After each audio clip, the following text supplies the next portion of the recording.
और वैसी स्थिति में एक जो बहुत बड़ा तुरूप का पत्ता है वो है परमबीर सिंह। परमबीर सिंह को बीजेपी खोना नहीं चाहती। परमबीर सिंह को एनसीपी शरद पवार और कांग्रेस पार्टी ने खो दिया है। शिवसेना उद्धव ने भी परमबीर सिंह को खो दिया है। खुलेआम परमबीर सिंह उद्धव ठाकरे के खिलाफ एनसीपी के नेता अनिल देशमुख के खिलाफ आग उगल रहे हैं, खुलेआम। अनिल देशमुख तब के होम मिनिस्टर थे।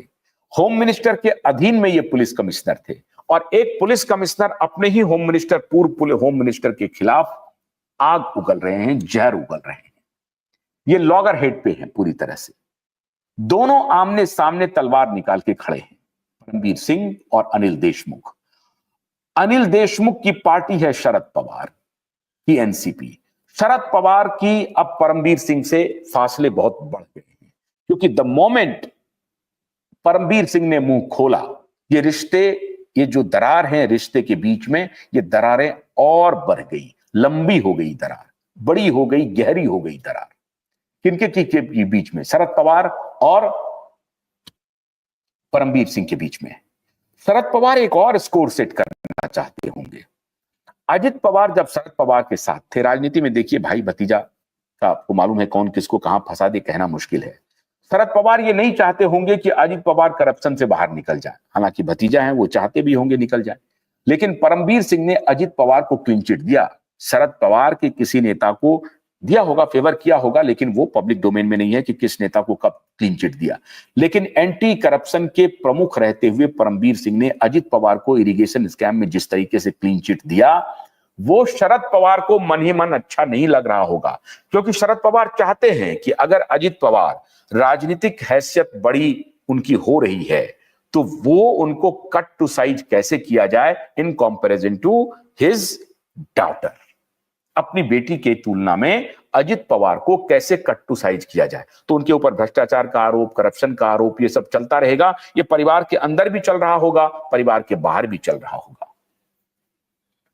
तो आप ये मान के चलिए कि शरद पवार और परमबीर सिंह के बीच रिश्ते बहुत अच्छे होंगे, कहना मुश्किल है। कांग्रेस पार्टी भी परमबीर सिंह के साथ खड़ी होगी, कहना मुश्किल है। और परमबीर सिंह ने अपनी लॉयल्टी खुलेआम भारतीय जनता पार्टी के प्रति प्रदर्शित कर दी है, ये पब्लिक डोमेन में है। परमबीर सिंह की आइडेंटिटी अब पब्लिक डोमेन में भारतीय जनता पार्टी के सिंपैथाइजर के रूप में है और परमबीर सिंह के प्रति भी भारतीय जनता पार्टी सिंपैथाइजर है, उनके अपने व्यक्तिगत रिश्ते की वजह से। तो 23 नवंबर के बाद नतीजे में अगर एनसीपी शरद पवार और उद्धव शिवसेना की सरकार बन गई, जिसमें कि उद्धव की बहुत बड़ी भूमिका नहीं रही, तो एनसीपी और कांग्रेस वाले डील करेंगे उद्धव से, और अगर उनकी भूमिका रही तो वो डील करेंगे एनसीपी और कांग्रेस से कि आप इस केस को रफा दफा कीजिए। तो 23 नवंबर की तारीख बेहद महत्वपूर्ण है और भारतीय जनता पार्टी संभवतः 23 नवंबर का इंतजार कर रही है। हालांकि मुझे कोई भरोसा नहीं है अब इस पार्टी पे, जिस प्रकार का इस पार्टी ने पिछले 4 साल में कृत्य किया है, इसलिए इनके भ्रष्टाचार में शामिल नहीं होने का कोई आधार नहीं मुझे दिख रहा है। बीजेपी भी सांगोपांग भ्रष्टाचार में लिप्त है। दिव्या शाह लिख रही हैं justice for Sushant, wishful thinking. Shivkash Singh लिख रहे हैं, दिव्या सिंह, हाँ थैंक यू। गीता यादव लिख रही हैं बॉलीवुड बैकआउट। बिल्कुल बॉलीवुड का बैकआउट तो होना ही चाहिए, लेकिन ये तो देखना पड़ेगा ना कि 23 नवंबर को सरकार किसकी बन रही है, उसके बाद आपको आकलन करना पड़ेगा कि बॉलीवुड कैसे बैकआउट होगा। ये सबसे महत्वपूर्ण बात है। बॉलीवुड के बैकआउट के लिए जरूरी है कि पॉलिटिकल सिचुएशन क्या है, इसको देखना। अगर भारतीय जनता पार्टी की सरकार वहां पर आ जाती है तो आप ये मान के चलिए, एक जो नोशनल वैल्यू होता है कि बैक ऑफ माइंड में ये चलते रहता है कि भाई ये हिंदूवादी पार्टी आ गई, तो वो जो दूसरे जो एक्टर्स हैं या बॉलीवुड के जो दूसरे स्टेक होल्डर्स हैं उनको डर सताते रहता है। हालांकि रिश्ते उनके अच्छे होते हैं, दोनों में हिंदू मुसलमान का कोई लेना देना नहीं है, सब जगह रिश्ता अच्छा ही होता है, लेकिन उनको एक नेशनल ये होता है कि दाऊद के खिलाफ ये पार्टी है, दाऊद के संग हमको हमारे रहने का प्रचार होता है, या उसके बारे में लोग चर्चा करते हैं कि दाऊद के हम साथी हैं, दाऊद से हमारी मुलाकात होती रही है। तो इसको लेकर के भारतीय जनता पार्टी उसको स्पिन दे सकती है, पॉलिटिकल स्पिन भी दे सकती है। इसलिए बीजेपी अगर 23 नवंबर को, जैसा कि अभी तक जो जितने सर्वेज आ रहे हैं, जितने भी सर्वे आए हैं, सारे के सारे सर्वे इस तरफ इंडिकेशन दे रहे हैं कि एनडीए की सरकार बनने जा रही है और कंफर्टेबल मेजॉरिटी से बनने जा रही है।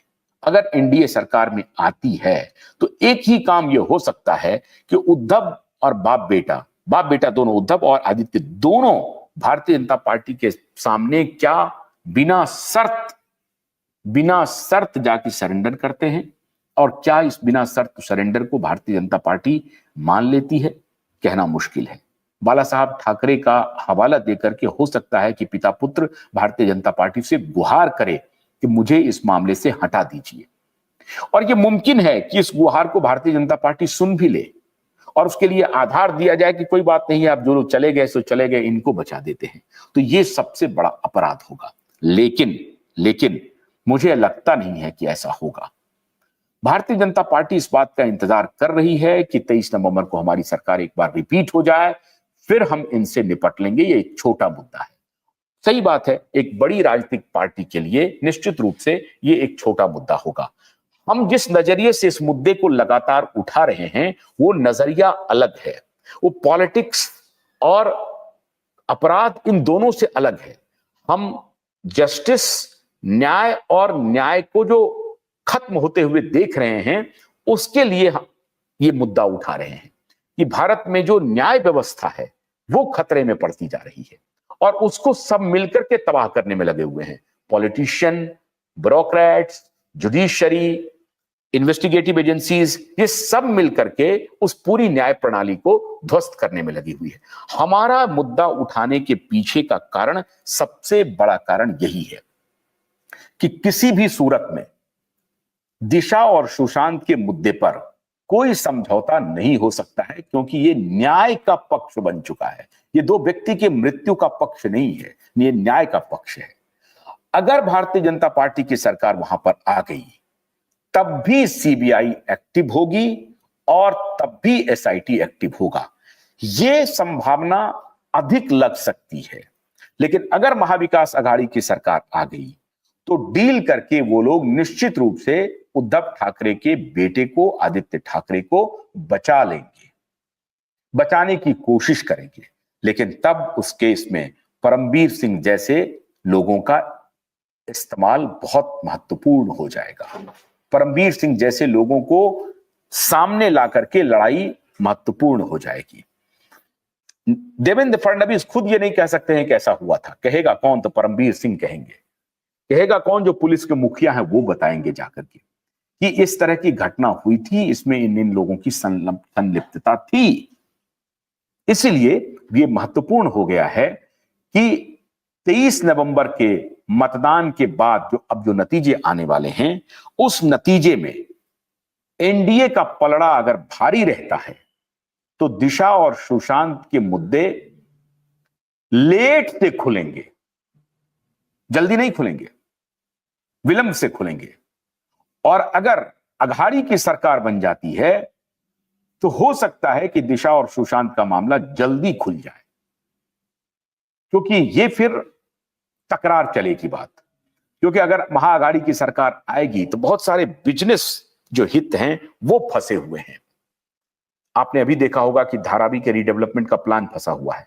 धारावी का रीडेवलपमेंट का प्लान एक पॉलिटिकल मुद्दा बन गया है, क्योंकि वहां पर गौतम अडानी उस पूरे प्रोजेक्ट को, अडानी समूह ले रहा है, 20,000 करोड़ में रीबिल्ड करने का प्लान है। वो सब मामला फंसेगा और अगर वहां पर उन्होंने तिकड़म किया तो इधर से ये आदित्य ठाकरे का मामला खुल जाएगा। पुख्ता सबूत इनके पास सब कुछ है, बस जब चाहेगी ये इशारा देंगे उधर खुल जाएगा। तो ये इंतजार कर रहे हैं कि अगर अडानी के मामले में सब कुछ कॉरपोरेट पैसा, इस सब के इर्द गिर्द भारतीय राजनीति चल रही है, उसमें न्याय, एक व्यक्ति को न्याय मिले, एक समाज को न्याय का वातावरण मिले, ये बहुत महत्वपूर्ण इन लोगों के लिए नहीं है। पॉलिटिशियन के लिए, पॉलिटिशियन के लिए महत्वपूर्ण है कि पैसे का पॉकेट कहां है, क्या पैसे के पॉकेट पे, पैसे का पॉकेट कहीं हमसे दूर तो नहीं जा रहा है, और अगर उस पैसे के पॉकेट को अपने नजदीक लाना है तो हमें क्या करना होगा। ये जो सारी बातें हैं ये राजनीति को निष्ठुर बना रही है। और ये मान के चलिए, आपकी महाविकास अघाड़ी की सरकार बनने के बाद शायद दिशा और सुशांत का केस बड़ी तेजी से खुले। आप ये गलत सोच रहे हैं कि महाविकास अघाड़ी की सरकार अगर बन जाएगी तो उनका काम हो जाएगा। नहीं, ऐसा नहीं होगा। बल्कि भारतीय जनता पार्टी की सरकार बनने से दिशा और सुशांत के मामले को थोड़ा और इंतजार करना पड़ेगा, क्योंकि अभी तो इस पावर में रहेंगे, खुशियां मनाएंगे, 6 महीने तो इसी में चलते रहेंगे। उसके बाद कोई आकर के इनके पास सरेंडर कर देगा। सरेंडर करने के बाद कहेंगे कि ठीक है, कोई बात नहीं है, दफा दफा कर देते हैं। तुम अडानी और रियल एस्टेट का मामला उठाना, धारावी का मामला उठाना बंद कर दो, हम तुमको क्लीन चिट दे देंगे। इस तरह की डील हो जाएगी, फिर शांति हो जाएगी। 4 साल हो गए, शांत उन्होंने कर ही दिया। तो भारतीय जनता पार्टी पर मुझे इस मामले में कोई भरोसा नहीं दिख रहा है। हालांकि सर्वे ये बता रहे हैं कि भारतीय जनता पार्टी ही जीतेगी, एनडीए ही जीतेगी। एनडीए की सरकार आ जाती है तब भी हमारा और आपका काम आसान नहीं है। हमें और आपको दोनों को मिलकर के अभी ये लड़ाई लड़नी है। महाविकास अघाड़ी की सरकार बनने से दिशा और सुशांत के मामले को आप तेजी से उठा सकते हैं, लेकिन अगर महाविकास अघाड़ी की सरकार बनती है तो ये बेहद शर्मनाक स्थिति होगी, दुखद होगी। उस महाराष्ट्र के लिए दुखद होगी जिस महाराष्ट्र ने दिशा और सुशांत की मृत्यु को झेला है, अपराध को झेला है, कोविड के दौरान पाप को देखा है। मतदान हो चुके हैं, 23 नवंबर को रिजल्ट आने हैं। आप और हम दोनों इंतजार में हैं। रिजल्ट जब आएंगे उसके बाद और भी हम आपको जानकारी देंगे। लेकिन इस पूरे प्रकरण में परमबीर सिंह एक मजबूत खिलाड़ी है जो भारतीय जनता पार्टी के पक्ष में आजकल खड़ी है, और बीजेपी परमबीर सिंह को कैसे इस्तेमाल करती है दिशा और सुशांत के मामले में, यह देखने वाली बात होगी। तो फिर और हम कई जानकारी लेकर के हाजिर होंगे। अभी अनुमति दीजिए, नमस्कार।